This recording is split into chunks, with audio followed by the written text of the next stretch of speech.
Welcome to another edition of my sparKtalK5 vlog post. This has been a bit of a bumpy week. I picked myself up, dusted myself off, and here I am. So today, the what is that I need to focus on what's going well. So I made a little list and what's going well. My little class community is going well. My kids really seem to get along great. They're really good to each other. They seem to feel really at home at school in our classroom. They're generally really quite engaged in what we do, which has been a lot of hands-on activity for sure. I'm trying to weave in a little more of the writing and reading with some purpose as I can, but I do definitely have a small group of reluctant writers and one or two reluctant readers and a non-reader.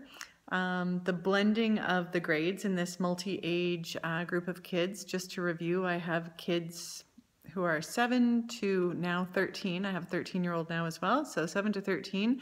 It's a very wide range of ages and creates a very diverse set of interests and readiness for different ideas and concepts to tackle. So that's definitely a challenge. But in terms of a social group, they are really good to each other, and I'm finding the multi-age aspect to be pretty positive. I have 2 sets of siblings in my group, and I'm shocked at how well they treat each other. I wonder how my own kids would be in that kind of situation, and I'm just, so impressed with how well they mostly get along. We have had one day where our 2 brothers were having a bit of a tough time, but they figured it out. And just citizenship, you know, when we're out doing our nature walks or whatever, they're good people. They wave thank you to cars. They say, excuse me on the path. They just do a good job of waiting for each other and treating the people that we bump into, see, and the environment with a lot of respect, which is really nice.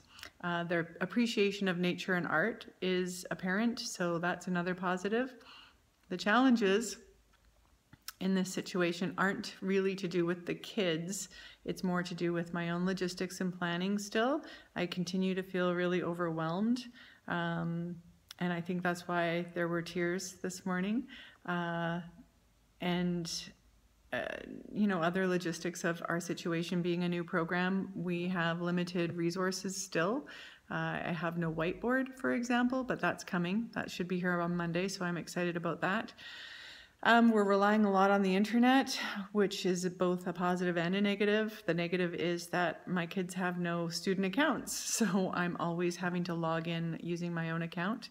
And it's just hit and miss in terms of our accessibility to the resources that we need. But I think there's signs of that coming together soon.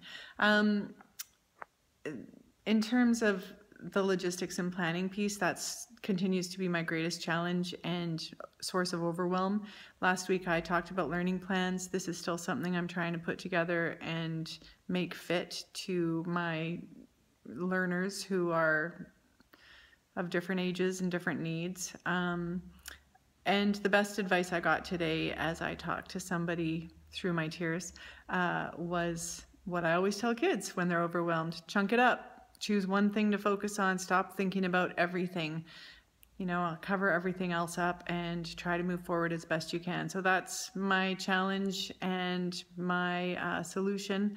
So what I need to do is follow my own advice and break things down into one task at a time. So this weekend, I'm choosing one thing, even if it's learning plans, it's going to be one aspect of learning plans, or maybe the learning plans for one grade, and then I can see if I can make it fit to the other grades that I have.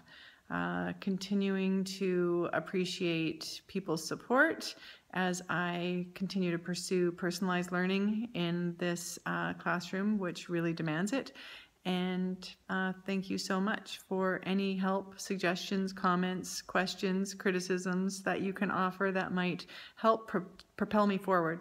So thanks again, sparKtalK5. Follow me on Twitter @SpedLearner, and we'll see you next time.